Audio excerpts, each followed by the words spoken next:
So we have an insane chapter this week with the tide turning like never before as Sukuna Slayer Yuji's new awakened final form joins the party. Our protagonist is finally stepping up in a big way, so make sure to stay tuned for that. Black Flash that like button if you enjoy JJK videos like this one on the channel. I want to keep them coming. Make this the video you join the JJK fam by subscribing and hitting that notification bell so you don't miss future JJK videos and updates. And now, without further ado, let's jump into this insane chapter, spoilers and all. So last chapter we left off with a huge cliffhanger of whether or not Sukuna, like Gojo, would regain reverse curse technique after 2 black flashes. This chapter accordingly starts with a flashback where Gojo is explaining how black flashes work, or perhaps I should say how they don't work. He says, "Why can't I unleash a black flash? It seems like you're only asking me if I can do it because of the 6 eyes, aren't you? The black flash is a distortion of space that occurs when there's a delay between curse energy and the physical strike, within a millisecond. But I think that's a bit poorly explained. Or rather, if that's the whole recipe, then I should be able to unleash one only by aiming. But alas, it's not that simple, as Gojo goes on to explain in detail. He continues saying, for example, let's say you imbue cursed energy into a punch and deliver the blow. The imbued cursed energy can be divided into 3 parts. 1, the cursed energy that strengthens the fist. 2, the cursed energy that rebounds the enemy in the strike. And 3, the imbued cursed energy that will perform the functions of both. He says that Black Flash may or may not be unleashed depending not only on the timing of the strike, but also on these combinations. He adds that there's no one that can adjust item 3 precisely except for him. Other variables are thrown in too, like the circumstances at the time, such as the cursed energy of the enemy, as well as the physical conditions of your own body. He personally also thinks it might have something to do with the humidity and temperature. After all, he says, the Black Flash also involves things about space, right? And then he gets to the main point, saying there's no correct answer to the conditions that trigger Black Flash. He admits that when he pulls off a Black Flash, even he feels like it's a matter of luck. So the only one in theory who could hope to perhaps control Black Flash admits that it's even luck for him. And I like this. I like that there's a factor like this associated with luck that's taken seriously at the same time. It definitely makes things more interesting, even if it can work against the good guys as well as in their advantage. Back to Gojo, and he says that in consecutive records,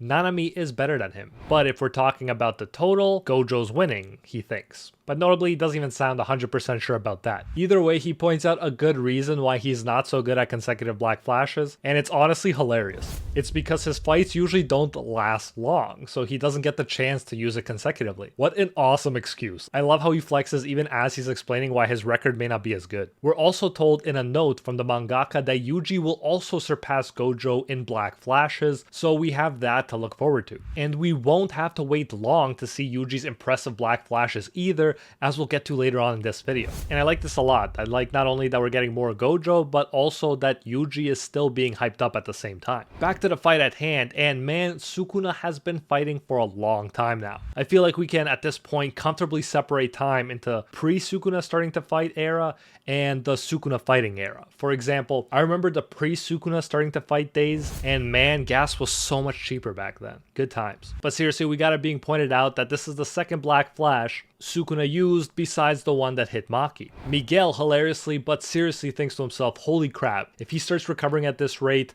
we're effed. And Yuji just states the obvious again, saying maybe he'll end up recovering the output of cursed energy from the reverse curse technique, just like Sensei. Among the other characters is also the recurring thought of who are these guys, meaning Miguel and LaRue. And hilariously, since no one said anything, people just make assumptions, like Choso just assumes that those two are from the school. And I gotta say, I'm loving these comedic moments in the middle of this life and death insanity. But back to business, and Choso thinks let's work together to finish off Sukuna before he recovers his reverse curse technique. They attack together, going after Sukuna, who is doing a good job of taking them all on after all of his fighting. Maki goes to stab him, but Sukuna grabs the sword, and Choso makes a big deal of Maki's movements as she's seemingly using the air as a foothold to jump off of. Maki is definitely one of the more epic characters in this series, and just as I'm wanting to see more of her, bam, Sukuna hits her with his third black flash, and it's the second one that hit her directly. Obviously, it looks excruciatingly painful, but if anyone can bounce back from that, it's Maki. She's a beast. Still, even for her, it's not looking good, as she thinks that even Sukuna's cursed energy output from regular slashing attacks has increased. Sukuna is gaining momentum rather than losing it right now, which is not good from our side. Sukuna starts straight up flexing. Choso tries to block his slashes with Supernova, but Sukuna actually moved behind him faster than the slashes he launched. Crazy stuff when you think about it. Sukuna then gets a good hit on Choso too. He lands his 4th Black Flash, a big deal of a number, as Nanami held the record of 4 consecutive Black Flashes, and then Yuji was the one who hit 4 consecutive ones against Hanami. So this is getting crazy now. The question is, are we gonna see number 5? Props to Choso though, he dampened the damage by using blood as a sort of armor. It's actually really impressive that a Black Flash of Sukuna's turns into a counterattack where Sukuna gets hit in the face and flies back. For Choso's part, he's thinking to himself that no matter how much Sukuna's condition improves with the Black Flash, if he gets hit by Yuji's attacks, his cursed energy output and body control will get weakened again. So again, fittingly, our protagonist is shouldered with saving the day. When Gojo was fighting Sukuna, I was wondering how in the world would Yuji be able to step up, but I like the direction it's going now. It's obviously a team effort and will continue to be so, but Yuji is getting more and more chances to shine, and that really goes for the end of this chapter, as we'll see. Choso then tells Yuji to use it, and we'll find out what it is soon. Meanwhile, Miguel asks LaRue, "Isn't it enough? Let's get out." Remember, LaRue was hit by one of the Black Flashes, but Sukuna's Black Flashes aren't keeping characters down.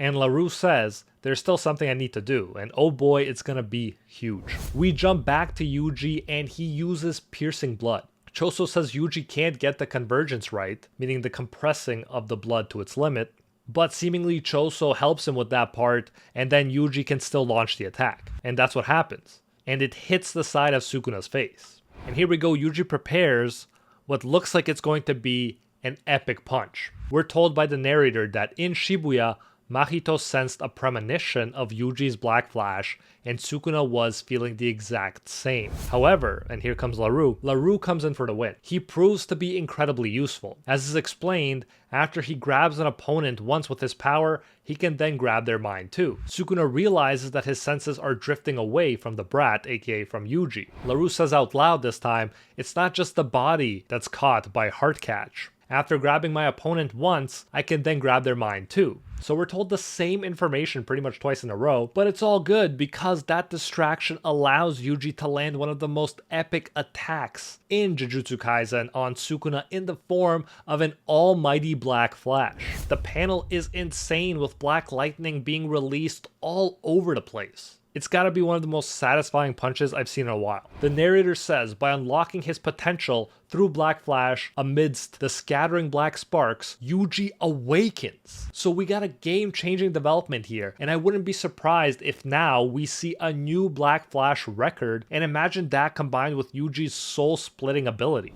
We can finally see a path to victory here, a meaningful one if you ask me, and I for one am hyped. Yuji finally looking like the world-saving protagonist, and I'm loving it. Now if you enjoyed this video, you won't want to miss my all special grade sorcerers and their powers explained video, link on screen right now. Like and subscribe, and I'll see you in the next one.